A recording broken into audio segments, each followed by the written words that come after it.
This time the cold in the village was particularly intense. Many people huddled in their homes, wrapped in blankets. The air was biting. The fog was steadily thickening, and the silence of the night was creating a slight sense of dread.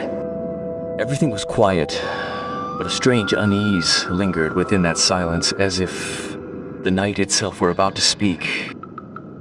That night, as usual, 3 or 4 of us, having finished our day's work, gathered at the village square.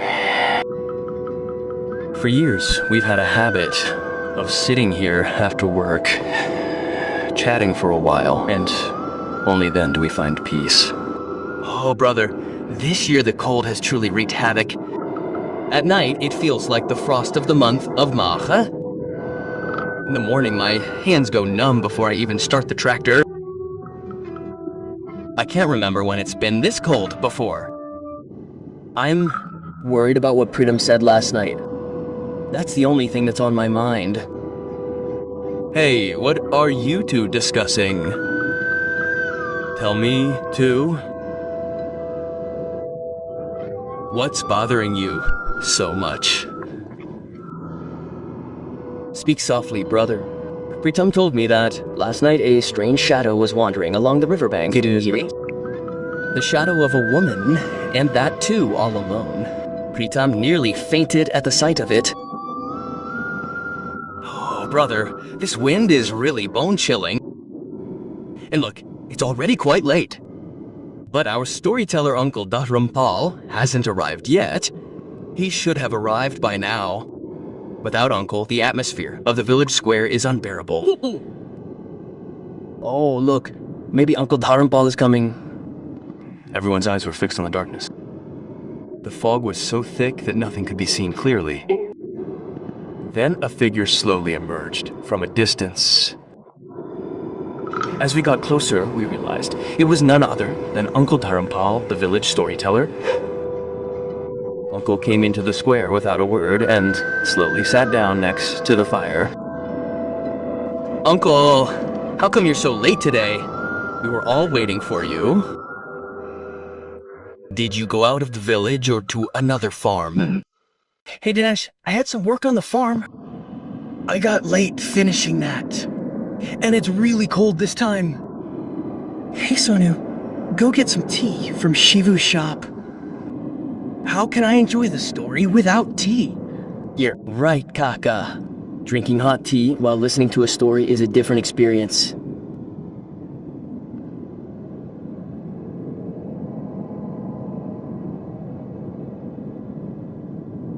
And your stories feel so real, Kaka. It feels like you're seeing everything with your own eyes.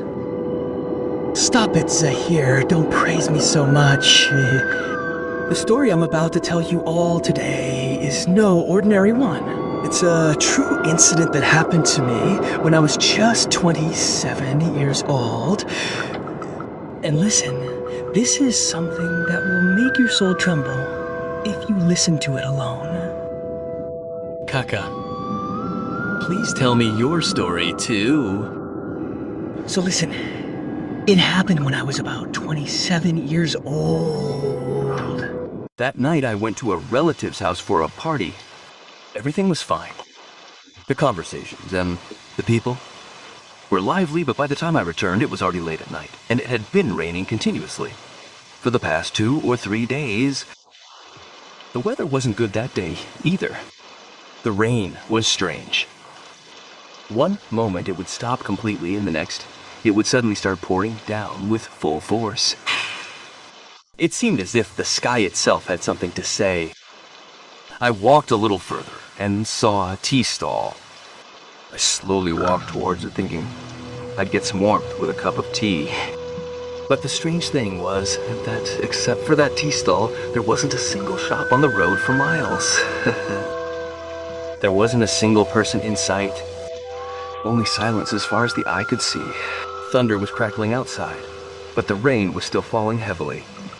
In this desolate atmosphere, I began to feel a slight fear. I was sitting quietly in that deserted tea stall when suddenly an old woman stopped right next to me.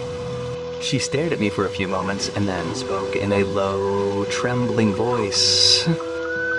Hey son, Can I just tell you something? Will you walk me a little further? This road is so desolate. It's getting dark.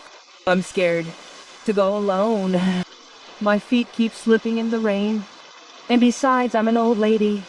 My legs don't work as well as they used to. Just come with me for a bit. Where are you going, Amma? I have to go to the old mansion, Amma. I'm going to the crossroads bridge. Which way are you going? Is that the bridge route? Yes, Amma. I'm going the bridge route. But why are you asking? Yes, that bridge must have been submerged.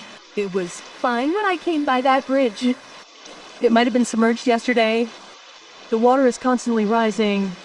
There's another way you can reach the crossroads bridge even faster. You just have to cross a little forest further ahead. I was quite happy to hear this. But for a moment, I thought the bridge was submerged, and how would I get home now? Then I said to the old lady, Okay, Amma, I'll go have some tea. Let's move on. Then the old woman and I set off towards our destination. The road was completely deserted. The rain had already subsided a bit, but lightning continued to strike. After a short distance, the old woman said, Son, this is the forest path. Amma, how far is your house? It's there. Just ahead. We continued on, following the forest path. With every step, it felt as if darkness was swallowing us. The forest was dense all around. Tree branches swayed in the wind as if shadows were watching us. The sounds of animals howling echoed throughout the forest, and the farther they came, the closer they felt. Furthermore, I was walking with a stranger. His footsteps were quiet, so quiet that they felt strange. I was scared. My heart was pounding, but I couldn't help it. My only compulsion was to move on. Suddenly, the rain intensified.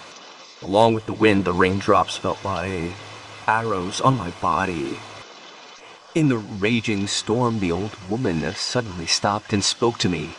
Son, 2 more steps will take you to my house, and the rain is falling quite heavily. You won't be able to go further in this downpour. Stay at my house today. Leave tomorrow morning. Okay, Mom. We'd only walked 2 steps when we reached the old woman's house. But even I was astonished by the house. This old woman lives alone in such a desolate forest. I couldn't believe it. By the way, Amma, where were you coming from? I was returning from my daughter's house. I thought to myself, how can a daughter leave her mother so late at night? I couldn't believe it, and the rain refused to stop. The sky remained covered with dark clouds. The rain continued to fall. Then a powerful lightning struck, silting everything. Suddenly, a woman's scream came from somewhere. I felt someone screaming nearby.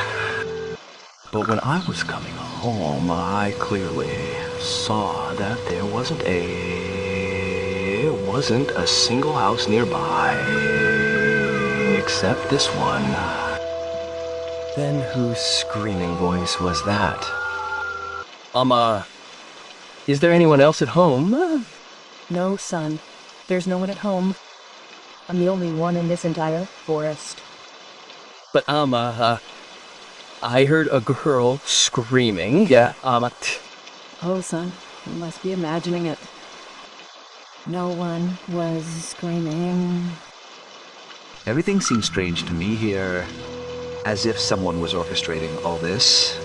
We were both standing there talking when suddenly, right before my eyes, a tall, bent shadow slithered rapidly. Its movements were not human-like, and for a moment it felt as if some terrifying, growling creature lurking in the darkness was watching us. The old woman was standing right in front of me. Her gaze seemed to stare directly into my eyes. Then suddenly a powerful lightning struck, piercing the sky.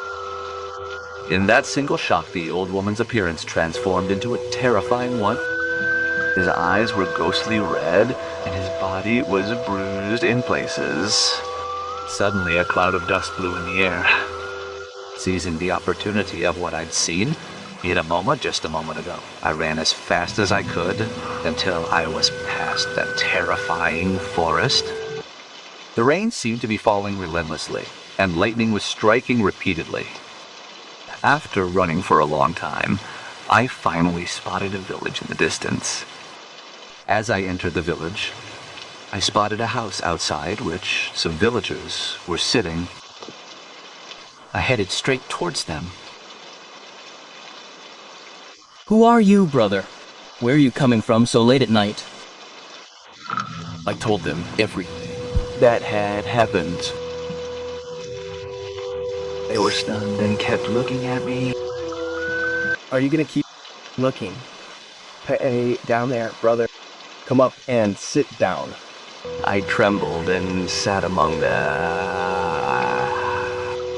I didn't have the courage to leave and go home. What had happened to me today kept replaying in my mind, and thinking about it only increased my fear. On top of that, there was a powerful lightning bolt and a downpour.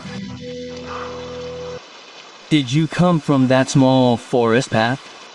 Oh, brother, strange things often happen on that path. It was a good thing you escaped, because a few years ago, an old woman lived on that same path. That day, there was a heavy rain and storm. Then, a huge tree fell on her house, crushing her to death away, woman. Ever since, people have been afraid to travel through that forest. Even the wind on that path feels strange at night. That night, I didn't have the courage to go back home. After talking to the villagers for a while, an uncle arranged for me to sleep there. I lay down on the cot, but I couldn't sleep. The horrific scene I had witnessed on the way kept playing in my mind. The more I tried to sleep, the more fear would awaken within me, keeping me awake all night. The next day, as soon as the first rays of the sun appeared, I hurried back home. The fear of the night was still fresh in my mind. That's why my steps automatically quickened as I left the village. After that night, I swore I would never take shortcuts in my life. In my hurry to get home, the forest path I had taken became my biggest mistake. After that terrifying experience, wherever I went, I would first thoroughly research the route and then proceed. Uncle, the story you told me still feels as if it were happening right before my eyes.